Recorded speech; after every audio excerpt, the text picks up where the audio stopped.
Goizeko 9:30 izan daitezen 3 minutu besterik ez, hirigintzak ez duela euskara auspotzen ondorioztatu dute soziolinguistika klusterrak eta EHUko botoi ikerketa taldeak. Galdera askotarako eman dezaken elementua dau, hirigintzak ze lotura izan dezaken hizkuntza baten egoerarekin eta nolako eragina ekar lezaken ona. Honetan sakontzeko eta ideia guztiak argitzeko gurekin dauzkagu Olatz Altuna soziologian doktorea eta Oiana Santolaria, arkitekturan doktorea, EHUko botoi ikerketa taldeko kidea eta soziolinguistika klusterreko kideak. Egunon? Egunon. Egunon. Hirigintzak zer nolako lotura izan dezake hizkuntza baten egoerarekin? Bai, hori da hain zuzen saiatu garena ikerketa honekin aztertzen, eta ikusi dugu hirigintzak eragina izan dezakela. Azken batean, hirigintza zari garenean espazioaren banaketa zari gara, eta espazioaren banaketak badu zere esana gure bizimoduan, gure egunerokoan, gure harremantzeko moduan, edo harremantzeko eta elkarrizketak eta gertatzeko moduan ere eragina badu espazioaren antolaketak. Eta orduan, oso orokor esan da, lehenik eta behin aipatu behar da, oso ikerketa esploratorioa izan dela, nolabait nahiko esperimentala, baina ondorio orokorre hori nolabait hortara iritsi gara edo zantzu batzuk ikusi ditugu, hirigintzaren espazio banaketa eredu batek lagundu dezakela euskararen erabilera sustapenean. Akaso hipotesia izan daitekena da, hirigintzak hiztunak biltzeko guneak sortu aldituela, batzuetan badauzkagu, txoko batzuk jendetsuagoak izaten direnak, beste batzuk hutsagoak direnak, hori litzateke, gakoa? Bai, saiatu gara pixkat ikertzen, hirigintza egiteko eredu ezberdinek nolako jendea bildu dezakeen, ez? Eta argi dago, segun eta espazio publiko gehiago dagoen, autoaren erabilera gehiago sustatzen den, horren arabera bertan ibiltzen den jendea, kalean aurkitu dezakegun jendea erabatekoa edo bestelakoa izan daitekela, ez? Bertan bizien jendea, edo agian erakargarritasunagatik, beste auzo batetik etortzen den jendea aurkituko dugu kalean. Eta horrek eragin zuzena dauka bertan topatuko dugu jendean, eta beraz, neurketa egiterako garaian, irakurketa horiek egiteko, jakiteko pertsona horiek nondik datozen, ez? Ezen motatakoa dira. Aipatu duzuela ikerketa esperimentala izan dela, ezagit, halako lanketa bat egiteko abia puntuan, teorizazio momentu horretan, zeintzuk dira, neurtu beharreko parametroak, zer uste duzu zuentzat baliagarri izan dela ondorioak ateratzeko? Bai, horretarako kokatu beharko genuke proiektua bera, eta esan behar da, aipatzen dituzun informazio gakoa izan da, lehenik eta behin erabileraren neurketa egiten dugu 5 urtean behin Euskal Herri osoan, eta hor, kalean entzuten diren elkarrizketen hizkuntza eta hiztunen hainbat ezaugarri jasotzen dira. Eta, ikerketa, ibilbide luzeko ikerketa da, baina azken edizioan, 2021 batean, hor teknologiaren erabilera ere egin zen, eta besteak beste jasotzen diren elkarrizketak geolokalizatu egiten dira. Eta hori gakoa izan da proiektu honetarako. Orduan, nolabait irudikatu udalerri, hainbat udalerrietan, kaleri jendetsuenetan jaso dugu, puntu zehatzetan, hizkuntzaren erabilera zein den, eta hiztunaren adina, sexu generoa, aurrak dauden bai ala ez, halako behaketa bidez, inoiz ezer galdetu gabe, behaketa bidez jasotzen diren datuak.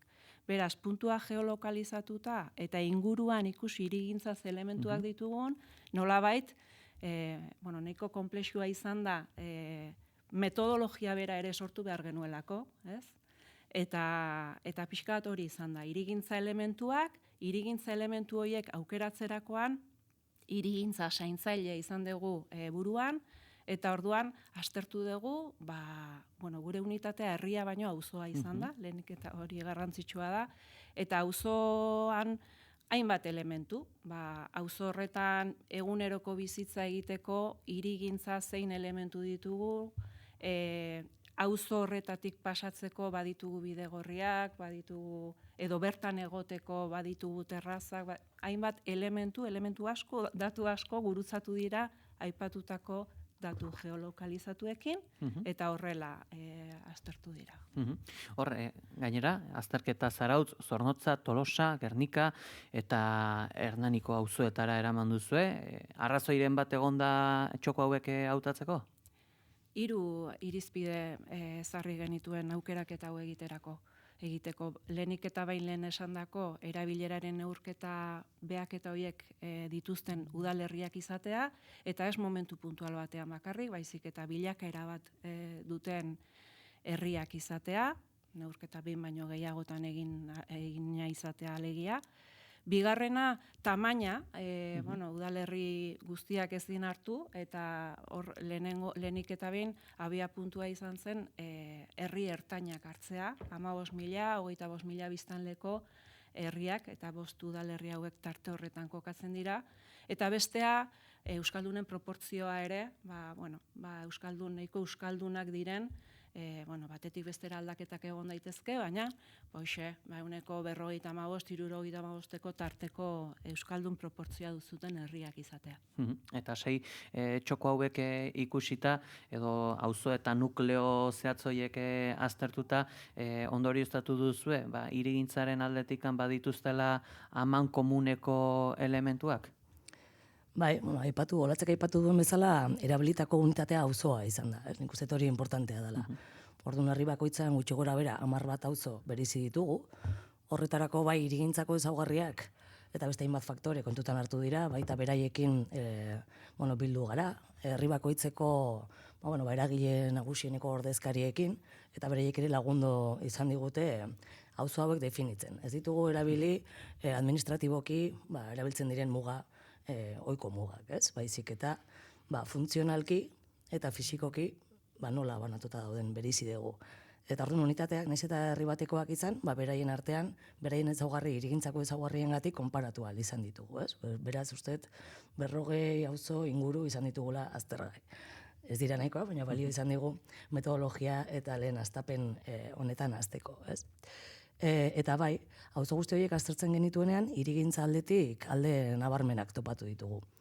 3 auzo berezi ditugu, 40 auzo guzti hauen artean. Alde batetik, zentroa edo ordigunea deitu izan ditugunak, eta hor txertatzen dira jatorrian herriaren hasieran ziren auzoak, ez? Bereziki Alde Zaharrak, eta baita ensantxeak edo lehen hazkundeak, ez? 19. mendean herriak hasten dira, eta lehen hazkunde horretan ikusi ahal izan dugu nola Alde Zaharretan topatzen ditugu hainbat ezaugarri errepikatu egiten diren. Eta gero bereizten ditugu auzo berriak.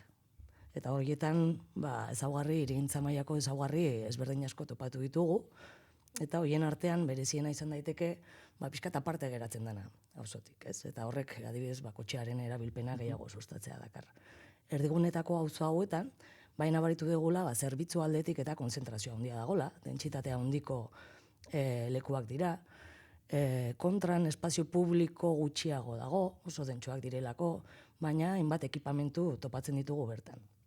Eta auzo berrietan, aldiz, kalitate gehiagoko espazioak topa ditzakegu, agian zerbitzu gutxiago, ekipamentu gutxiago, urrutiago daude, eta beraz, hor ere garraio publikoa, eta beste fluxu batzuk ikusten ditugu auzo horien artean, beste mugimendu batzuk.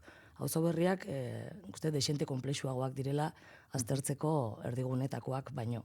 Eta horrek, berriro, komentatzen dugu, importantea litzatekeela auzo gehiago, herri gehiago aztertzea gai honetan sakontzeko. Baina bai bereizketa importante bat nabaritu dugu. Horre, hirigintzari dagokionez ere, ezakit pentsatzen dute eragina duten elementuak izan daitezkela, aipatzen zenuen bezala zerbitzu horiek, hezkuntza zentroak, kiroldegiak, komertzioak, halako elementuak nolako baldintzapenak hartzen dute euskararen erabilerari dagokionez? Bai, ikusi dugu ekipamentu mota batzutan entzun dugu euskara gehiago eta bestetan gutxiago, eta hori, nahiko esan dezakegu, beti ere esandako neurtutako 40 bat auzo horietan, nahiko patroi orokortua izan dela, ez?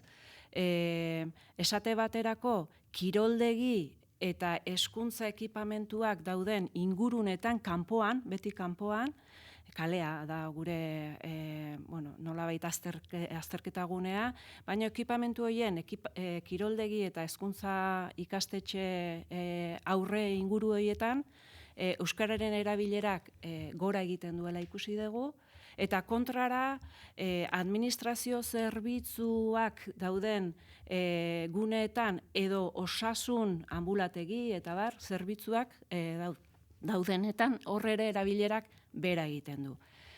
Eta nola irakurri datu hau? Lehenik eta behin hipotesi batzuk bota ditugu, baina zergati horietan sakontzeko, lan etnografikoa egin beharko litzateke, lan kualitatiboagoa, zeguk hau oraingoz oso kuantitatiboa, oso indiz eta zenbakiekin aritu gera, baina ikusten dugu, jakina, administrazio eta osasun zerbitzuetara herritar oro joaten da, eta normalean herri hauetan daukagu nolabait gune bat. Eta gune horrek nolabait herritar guztiak biltzea eta harremanak ez zain gertukoak izatea, eragin dezake, ez jakitea parekoak hizkuntza euskara badakin edo ez, eta oso hartzen da nolabait egokitze edo akomodazio linguistikoa, eta erdararen alde egin dezake horrek, estres linguistiko gutxiago izateko, ez? Hori izan daiteke. Aldiz, interesgarria izan da, beste muturrean, aurrez jakin genezake ere, badakigu hezkuntzak eta aurrak eta gazten erabilera, presentziak erabilera gora egiten dula, lotura izan dezake hezkuntza eta ikastetxe eta ikastolen aurrean entzuten dugun horrekin. Kuriosoa izan da ere, kiroldegietan, kiroldegi aurretan euskararen erabilera gora egiten duela ikusi dugu. Eta esandako aztertu beharko litzateke gehiago, baina lotura dauka non topatzen dugun, ez? Eta kiroldegietara joaten den herritarraren, ez dakit, ohitura kulturalak, incluso baita ere egoera sozioekonomikoak, gehiago aztertu beharko litzateke, baina hortik irakurri genezake jasotakoa. Horre, aipatzen zenuen, zerbitzu eta administrazio eremuen egoerari dagokionez, arreta deitzen du, bertan euskararen erabilerak bera egitea, eta kaso honek ere zuzeneko lotura dauka arkitektura berarekin, ez dakit, pentsa burura etortzen zaidan galdera da, kaso, ez gera babestuak sentitzen gune hauetan, zuk gune batean babestua sentitzen zarenean, orduan erosotasunez edo erosotasun gehiagorekin egin dezakezu zure hizkuntza hautua, ez dakit hori pentsaraztera karri dit, agian ez dakit zer diozu honi buruz.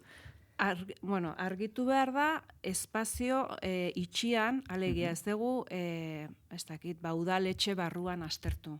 Kanpokoa da. Eta hori ere, badakigu eremu formalean azken urtetako bilakaera euskararen erabilera goranzkoa dela, eta orduan nola ulertu hau. Claro, gauza bada, espazio barruan gertatzen dana eta bestea kanpoan, ez? Kalean. Eta hor, gehiago esango genuke, dala, lotura dula, herritar guztiek, bertara jun beharra dute. Hor beharra dauka administrazioa eta batez ere heldua joaten dira, horrek ere badu eragina. Horrekin lotuko nuke gehiago. Nik uste beste ondorio importante bat atera duguna da komunitate espazioaren. Azkenean jendea, errepikatzen ari garena, baina babestuago sentitzen da espazio txikietan, bertakoena, non jendea ezagutzen duen, eta azkenean bai zentroak, bai aldezarrak eta bai zentroak, eta bai administrazio edo osasun gune hauek erakartzen dute kanpoko beste fluxu batzuk, batzutan inkluso beste herri batzuetako jendea erakartza, eta deserosotasun hori edo zabaltze hori edo konzentrazio horrek eragin dezake ere gutxiago entzutea, ez? Hori da. Kontutan izan behar da oso, 5 udalerri hauetan, hizkuntzak euskara berak badula herri izaeran nolabait leku bat, ez? Ez dakigu ondorio bera jasoko genituzken, ez dakit, beste euskaldunen proportzioa apalagoa dan herrietan. Baina kasu hauetan badu izaeran, identitatean, hizkuntzak badu leku bat, eta beraz, nolabait ondorio orokorra litzateke gertuko harremanak errazten eta sustatzen dituen hirigintza ereduak saritzen dula nolabait euskararen erabilera, eragina baduela. Gertuko hori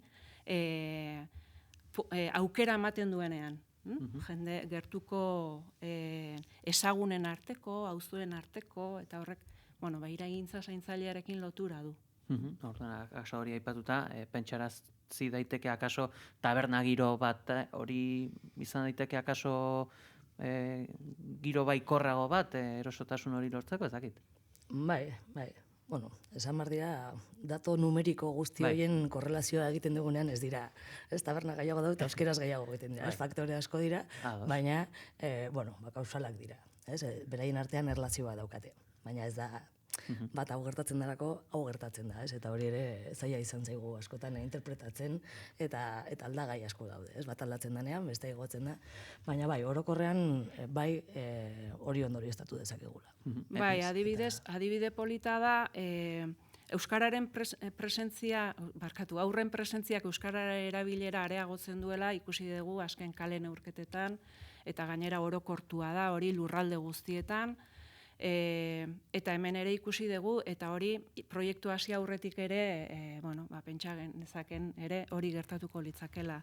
Ikusi dugu aurren parkea ez ezik, aurren parke hori nolabait badago, gertu baldin badago, taberna, terraza bat, lehen mailako dendak, hor aurren beharrak ez ezik, helduenak ere asetzen dira, nolabait, ni zaintzen ari naiz aurra, baina aukera dauka dendan egoteko, eta gainera terrazan edo taberna batean zerbait hartzeko lagunekin, eta orduan, zaintzaren ikuspegi hori zabaltzen danean, oraindikan ere gorazko, koxka gora egiten du erabilerak. Adibidez, bankuen presentzia ere, atentzioa egiten zigun, zenbat eta banko gehiago egon, ere, guzti honi laguntzen ziola, ez du esan nahi, banko gehiago jartzegatik euskara gehiago entzungo dugola, baina badela faktore importante bat, zeinek kalitatean, espazio publikoaren kalitatean eragiten duen, eta beste hainbat faktoreekin laguntzen du, hori sustatzen. Eta ez dakit, pentsatzen dut ere, akaso orain agian urrengo pausa edo etorkizuna begira, edo hautetsi batek ikerketaren berri badin badu, agian bere lana izan beharko litzateke akaso, ikerketari buelta eman, eta ikusi puntu bero hauek baldin badaude, edo puntu sozialen horiek baldin badaude, akaso, erabakitzerakoan hemen hau jarriko dugu eta hemen bestea jarri behar dugu, ala auzoren batean lursailen utxen bat egonez gero eta esaten badin badute, gune hau euskaldun nahi baldin badugu, jarri behar dugu, adibate aipatzaren, parke bat, gaztea jun daitezen, eta eremu hori euskalduntzeko. Zuek ikusten duzue baliagarretasun hori edo... Bai, zalantzari gabe, nik uste hiriak sortze ditugunean, edo eraldatze ditugunean, faktore guzti hauek mai gainean eduki behar direla. Eta ez duela balio, behin proiektu bat egin eta gero balorazioa egitea. Baizik eta hasieratik planteatu behar diren irizpideak direla. Nola egin, auzo hau, bertako jendea eroso egon dadin bertan. Agian, hainbat zerbitzutarako beste auzo batera jo marko dugu, baina minimo batzuk eta kalitatezko espazio bat izan behar dugu gure auzoetan, guztietan. Horre, bada ere, espazio mota zehatz bat, kokatzen dena hirien periferian, eta hola, bizitegi giroko eraikuntzak daudela, etxe bizitzak, etxe txikiagoak, baina horre askotan zerbitzu gutxiago egoten direla urbanizazio antzeko giroa izaten dena, horrelako ere mautan, zer gertatzen da hizkuntzarekiko? Bai, denetarik, baina hori izan zen, hiriak handitu zirenean, aipatu ditudan bi auzo mota nagusi horietatik aurrera hiriak hasi zirenean eraman zen hiriak egiteko modua, zonifikazioa hain zuzen. Eta hor agertu ziren zuk aipatzen dituzun auzo mota horiek, auzo monofuntzionalak. Non auzo bat lanea goazen, industria guneak, gero beranduago parke teknologikoak, zentro komertzial handi bat, bizitzeko tokiak non espazio publikorik ez dagoen eta kotxea sustatzen den, eta horri aurre egin behar diogula nik uste argi geratu dela. Ez monofuntzionalismoak azkenean bizitza ezak ekartzen du kalean, ez? Espazio publikoan. Lehen adibide bezala ere aipatu duzue Bidegorria, akaso erronketako bat ere hiri antolamenduari dagokionez izan daiteke nola egin konexioak puntu bero hoien artean eta ea saretzea eta ea zabalkunde bat baden, ezta? Bai, hori da. Nik uste eta autoaren erabilpena saiatu behar garela saiesten, hori da, ez, argi geratu den beste ondorioetako bat, eta bai, gutxieneko bizitza egin alizatea zura auzoan eta gero errez komunikatu alizatea beste era batera, ez, besteekin, bai. Posible litzateke, ikusitako ondorioztapen hauek etorkizunera begira, demagun, hirigintza esparruko lehiaketaren bat egiten denean, edo legeetan bertan, jaso beharko lirateke, akaso neurri batzuk sustatzeko, eraikeitzen den gune hori aldik eta euskaldunena izan dadin?